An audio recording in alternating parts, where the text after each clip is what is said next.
Hi folks, this is Karl-James Langford. This is St Peter's Church near Cogan Farm in the Vale of Glamorgan, between Cosmeston, south east actually, towards Sully in the west, obviously Cogan, east India, Barry, that. This church, when I came here 2 years ago, the first thing I would have said is that the furthest bit over there, I would have said that the chancel was the old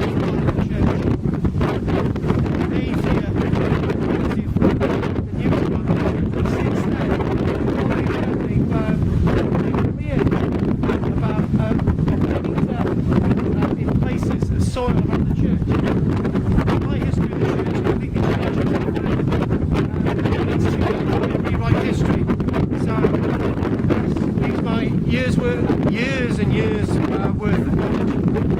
And let's look at this church over here. So, one thing I've learned from my explorations around the whole of Britain is to focus on understanding how stone reacts and works. And one amazing thing with this is you've got the template of a nice linear wall made out of the local Lias limestone, over 150 million years old, and it goes beyond which would be popularly known over there as the outshut. Now I believe that the original church itself, probably from maybe about the 1200s or even beyond that, this here is the original footings for the church. That's probably how far it went. And why do I say that? The clue is in little fractures like this. If you look at the fracture here, when they removed all this stone, they found this fracture in this one particular stone here, and lots of other little fractures throughout the rest. This is actually a fracture that's opened up in the past 100+ years, which would indicate that lots of the stonework above here is probably not ancient at all. In fact, the church itself, the original church, the original layer beyond the 1200s, well before the 1200s, would have had a timber frame structure.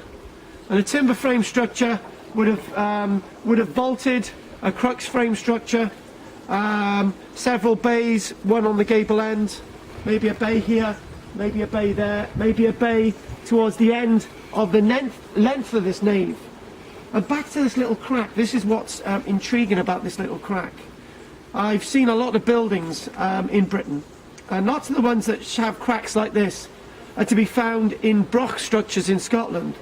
And as the block structures are built, there's stress fractures in the stonework below. But as you can see, most of these stones don't have these stress fractures. They're only starting to have stress fractures, particularly this really fresh one here.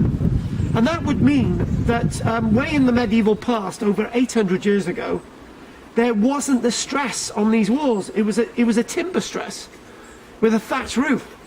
So therefore, none of these cracks appeared within that structure back in the past, 800 years ago. But since then, these stress fractures have started to appear. This is a real recent one. And what's happening is because of the weight of this stone above and the roof itself, the tiled roof, that means that more and more stress fractures will occur within this medieval wall, simply because this isn't medieval at all. This is probably all fairly more recent than the history books tell us.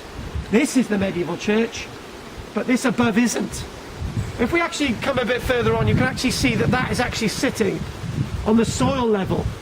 And the interesting thing about this sitting on the soil level is that, again, the soil level has been built up with a large amount of burials occurring here.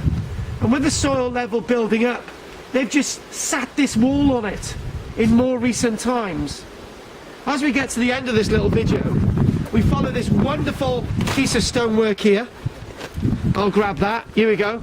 We follow this wonderful piece of, this set of stonework here, and it's all the same stone. One thing I've learned from looking at stonework around Britain, for example, Brixworth Church in the northeast of England is made out of a whole hodgepodge of material from different Roman structures, and that's an Anglo-Saxon church. But when they decided to build this, they decided to build it afresh, anew. And they built it out of one quarry. This is all stone from one quarry in the medieval period. And it goes along here, probably a couple more courses here. As it goes along here, it goes underneath this. This is the outshut to actually assist the stairwell, which is within, which would be for the later rood screen, and the gallery above, probably from the late 1400s. And as we come in to here, you have this. But not that. We'll talk about this in a second. You have this here. It's said that this herringbone herringbone style here would indicate that this was Anglo-Saxon build. I completely disagree that this is Anglo-Saxon build. In fact, this would indicate dabbling with the church in more recent times, probably in the past 200 years, I believe. The chancel isn't ancient at all. It's probably more recent than the history books tell us. You can see the end gable of this medieval church here that goes through the outshut there, and that's the end wall. One thing that we do know from antiquarians is that the way you sort of reconstruct and build and sort of make things look old, like we see at Tinkinswood Burial Chamber with the archaeologist Ward excavating in 1914, 1915. To indicate areas that have been reconstructed, they use this herringbone style. Herringbone is an old style of building, but it's also a style that was used to muck around with the authenticity of different sites. And I believe that that's what's happened here. The stones in the chancel are flimsy. They're a bit of a hodgepodge, a bit like the rest of the church. But what is really important is the wall that we've just seen. And if somebody's looking at this, they're going to disagree with me about the chancel, but we'll come on to this towards the end of the video. This slab is absolutely fascinating. Usually what we see in the Bronze Age is stones like this that are erected as monuments. More so if you go to places like Orkney, you see stones like this well into the Neolithic period that have this this pointed effect on the stone as it's erect, looking up into the sky. So if you follow me around to the back of the church, as I say, this is a great mystery, and I would say this is prehistoric, indicating again the very nature of church graveyards and church areas being used for a very long period of time. As we shoot around here just quickly, just a few little morsels, as we're joined by Barbara. We've just been, if you hadn't noticed, go on then. doing a little bit of work over by there. There's those to share between you and John. We got some apples. Here we go. For the video, we got some apples here, my friends. On the chancel end here, what we found a little figure. Figure with in-kimbo arms, with a long tapering body and a face. Now this has been placed into the gable end of this chancel that I really don't believe is medieval at all. It's been hodgepodged together.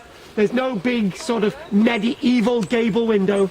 And that's from somewhere else. That's a really old figure that's been inserted in this gable end as the church has been reconstructed within this chancel area.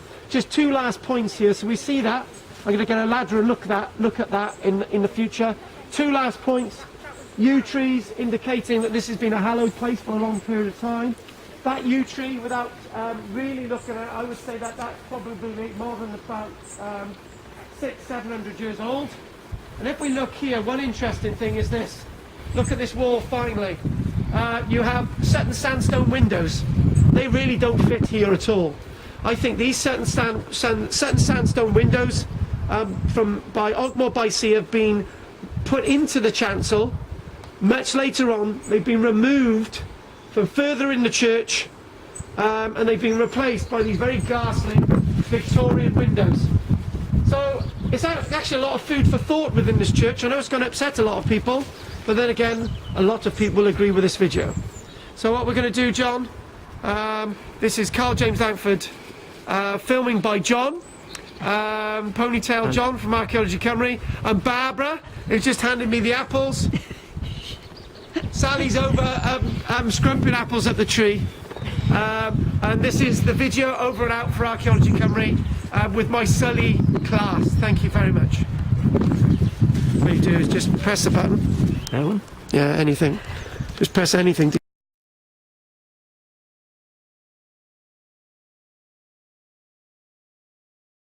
When you get the that there. Yeah. So what we'll do, if you stand over there and follow me, stand by there.